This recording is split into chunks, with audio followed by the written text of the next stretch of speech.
오늘은 세력들의 핸들링에 대해 집중적으로 탐구를 해보겠습니다. 우리나라 중소형주들은 거의 한 종목당 한 개 이상의 세력들이 들러붙어 있다고 보시면 됩니다. 놈들이 작업을 어떻게 치며 주가를 어떻게 핸들링하는지 집중적으로 탐구를 해보겠습니다. 바로 차트로 가보겠습니다. 화성밸브입니다. 좀 지나간 차트입니다. 여기서부터 주포 세력의 핸들링을 연구해 보겠습니다. 거래량에 주목해 보시길 바랍니다. 거래량의 변화가 거의 없던 주식이 갑자기 대량 거래량이 발생을 했습니다. 여기서부터 세력의 작업이 들어갔다고 보시면 됩니다.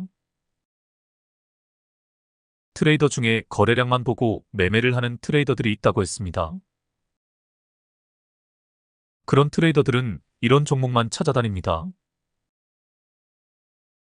이 기업의 밸류에이션이나 모멘텀 등은 따지지 않습니다. 무조건 대량 매수세가 유입이 된 종목을 찾아 매수 타점을 잡습니다. 제가 늘 이야기하는 의미 있는 거래량이 바로 이런 것을 말하는 것입니다. 제가 볼벤 바닥에서 거래량이 터진 종목에 주목하라고 말씀드리는 이유가 이것입니다. 하지만 주포 세력은 여기서 바로 주가를 끌어올리지 않습니다. 반드시 개미를 한번 털고 갑니다.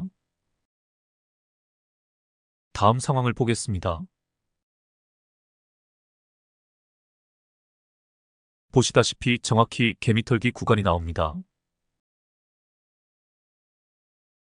이 종목에 뭔가 좋은 호재가 생겼다고 생각한 개미들이 달라붙자 이렇게 가격 조정을 하는 것입니다.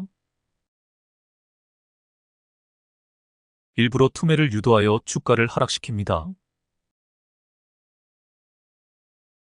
그러면 개미들이 놀라 빠져나갑니다.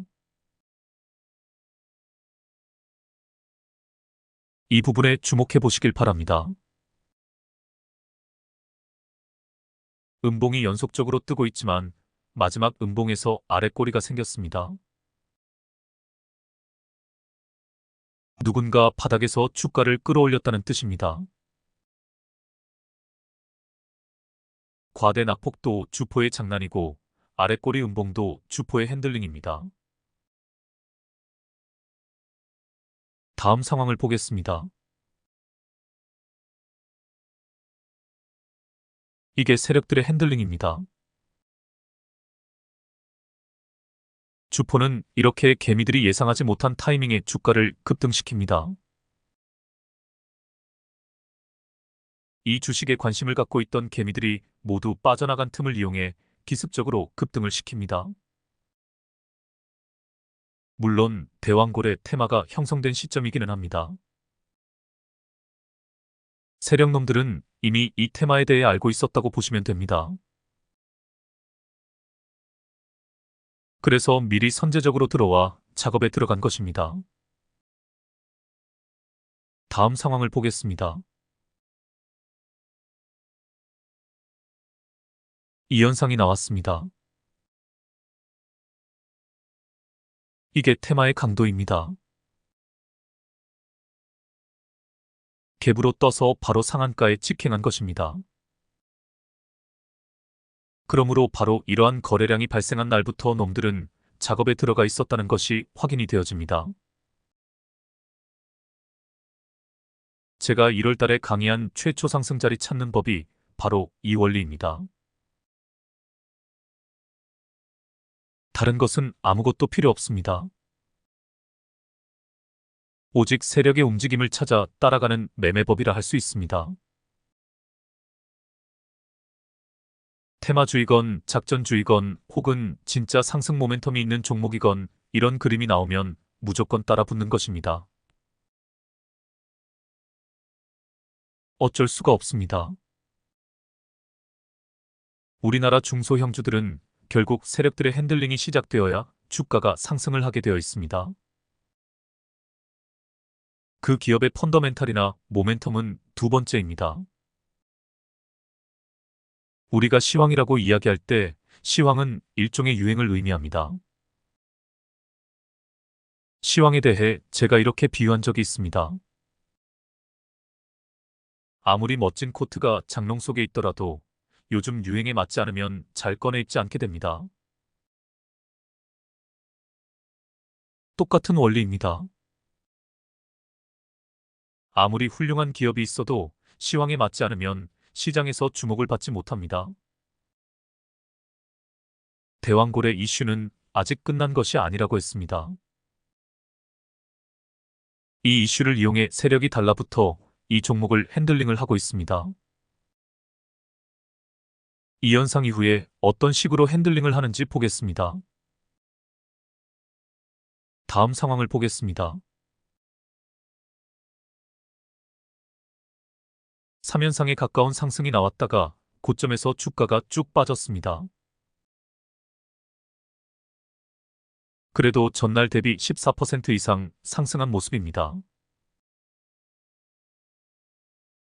이날 장 초반에는 마이너스 3%에서 시작을 했습니다. 장중에 엄청 눈치 싸움이 심했다는 것을 알 수 있습니다. 이 정도면 거의 광기에 가깝다고 할 수 있습니다. 단 3일 만에 이 기업의 가치가 75%가 상승할 수 있을까요? 대형 수주건이 터져도 그럴 리는 만무합니다. 이것이 우리나라 주식시장의 특징입니다. 다음 상황을 보겠습니다. 하루 만에 다시 주가가 19%가 빠졌습니다. 대왕고래 프로젝트에 참여한 업체가 부실 기업이 아니냐는 의혹이 뉴스에서 터진 것입니다. 다음 상황을 보겠습니다. 주포의 적극적인 핸들링이 없는 가운데 이 테마에 대한 기대 심리가 살아나고 있는 것 같습니다. 다음 상황을 보겠습니다. 어떤 기관이나 투신에서 물량을 던져버리자 투매가 이어지면서 주가가 쭉쭉 빠진 것이 보입니다. 그러다가 지지라인을 잘 지켜주는 것이 보입니다. 이 라인입니다. 뭔가 느껴지는 것이 있나요? 그렇습니다. 이 라인이 주포 세력의 평단가입니다. 세력놈들은 자신들의 평단가가 깨어지는 것을 죽기보다도 싫어한다고 했습니다. 그래서 여기서 주가 방어를 하는 것입니다. 이게 제가 말하는 마지노선의 의미이기도 합니다. 물론 상황에 따라 이 선이 깨어지기도 합니다. 주포는 언제든 주가를 다시 끌어올릴 자신이 있기에 이 선이 무너지는 것을 방치하기도 합니다.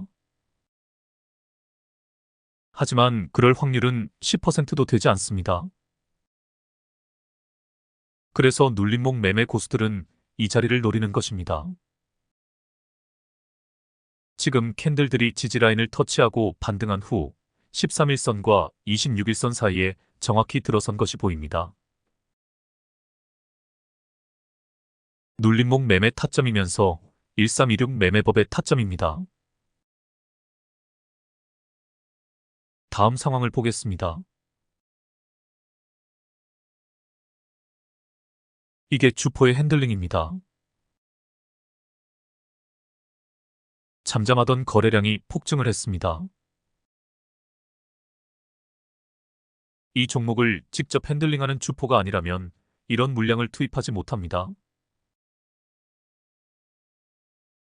이놈은 첫 급등 이후 줄곧 손을 놓고 관찰을 하다가 자신의 평단가에서 주가 방어를 한 뒤 이렇게 타이밍을 잡아 급등을 시킨 것입니다. 저는 지난 3년간 이렇게 세력들의 움직임을 철저히 추적을 해왔습니다. 이제는 주포의 특성이나 성향까지도 다 파악할 줄 알게 되었습니다. 한번 예상해 보시길 바랍니다. 이놈은 이제 주가를 어떻게 핸들링을 할까요? 제가 놈들은 자신들의 평단가에서 최소 2배 내지 3배 이상은 주가를 펌핑시킨다고 했습니다. 그 후에 고점에서 털고 나갑니다. 그러므로 지금 주가가 놈들의 평단가에서 이제 겨우 40% 정도 상승을 했을 뿐입니다. 앞으로 계속 컨트롤을 하면서 목표가까지 주가를 상승을 시킬 것입니다. 이 테마는 윤 대통령 재임 기간 동안 계속 반복될 것입니다.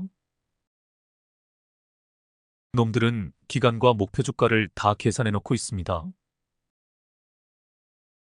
중간중간 개미들을 흔들어대면서 털어내고 때에 따라서는 악재나 호재 뉴스를 만들어낼 수도 있습니다.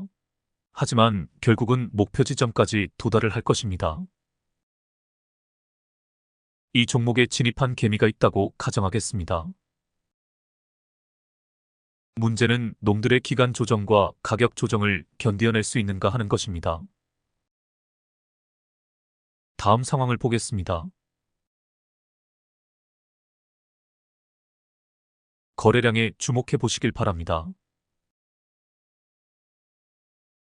거래량이 계속 발생을 하다가 어제와 오늘 거래량이 급격히 줄면서 주가가 뚝뚝 떨어진 것이 보입니다. 주포가 손을 놓고 있었다는 뜻입니다. 앞에서 주포의 핸들링이 계속될 때는 주가가 상승을 한 것과 대조가 됩니다. 눌림목 매매 고수들은 이럴 때를 노립니다. 주가가 상승할 때는 오히려 지켜만 봅니다. 그러다가 조정이 나올 때를 노리는 것입니다. 최저 거래량 뒤 양봉이 뜨면 주포의 핸들링이 시작되는 것을 확인할 수 있습니다.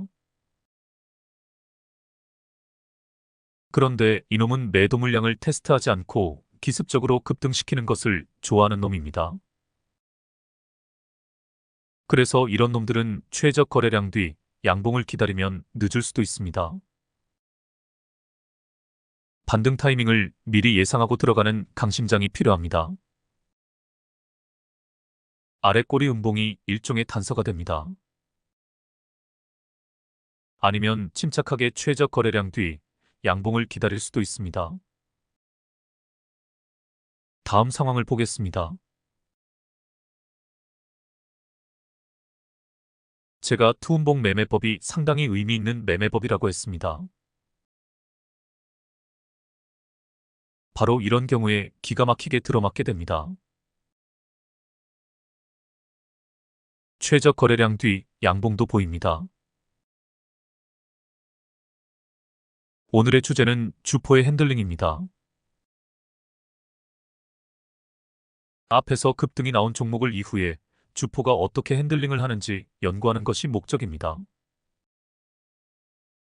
제가 시간을 드릴 테니 지금까지 제 설명을 상기하면서 주가 흐름을 다시 한번 음미해 보시길 바랍니다.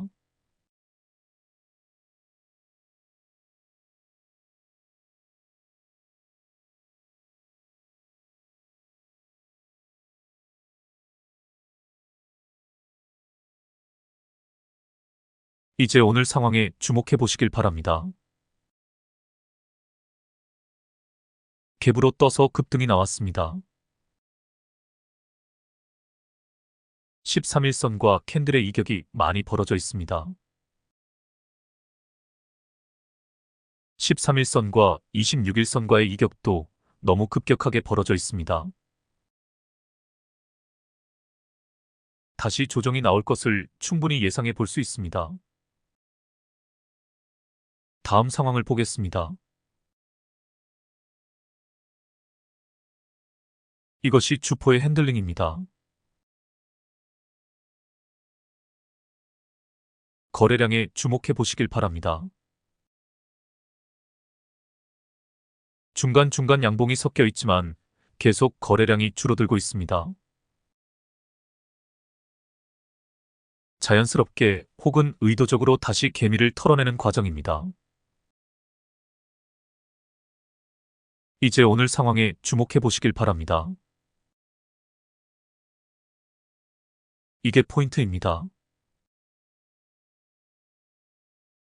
거래량은 어제에 비해 줄었습니다. 그런데 가격은 오히려 상승을 했습니다. 거래량은 줄었는데 가격은 상승했다. 팔고 나갈 사람들은 다 나가서 더 이상 매도 물량이 나오지 않으니 작은 거래량으로 주가가 상승을 한 것입니다. 어제 상황도 재미있습니다. 과대 낙폭으로 투매를 유도하며 개미들을 무지하게 털어내고 나서 밑에서 주가를 다시 쭉 끌어올린 것이 보입니다. 개양아치 새끼입니다. 여하튼 오늘이 매수 타이밍이라는 것을 알 수 있습니다. 다음 상황을 보겠습니다. 반등 타이밍을 정확히 찾아낼 줄 아는 것, 이것만 확실하게 숙달이 되면 눌림목 매매 고수가 될 수 있습니다. 단주로 수많은 실전 연습을 해야 눌림목 매매 타점을 터득할 수 있습니다. 제가 피보나치 작도도 해보겠습니다.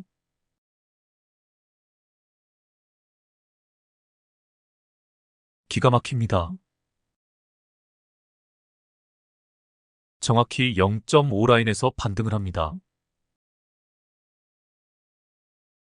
여하튼 실전에서 많이 연습을 하셔서 눌림목 매매 고수가 되시길 바랍니다. 다음 상황을 보겠습니다. 오늘까지의 상황입니다. 지지라인을 잘 지켜주다가 0.236 라인에서 반등한 것이 보입니다. 13일선이 지지라인 역할을 해준 것도 보입니다. 오늘 상황에 주목해 보시길 바랍니다. 개파락이 나왔네요. 다시 조정 구간입니다. 최적 거래량 뒤 양봉에서 타점을 잡으시면 됩니다. 단주로 연습해 보시길 바랍니다. 오늘은 여기서 급 마무리를 해야겠네요.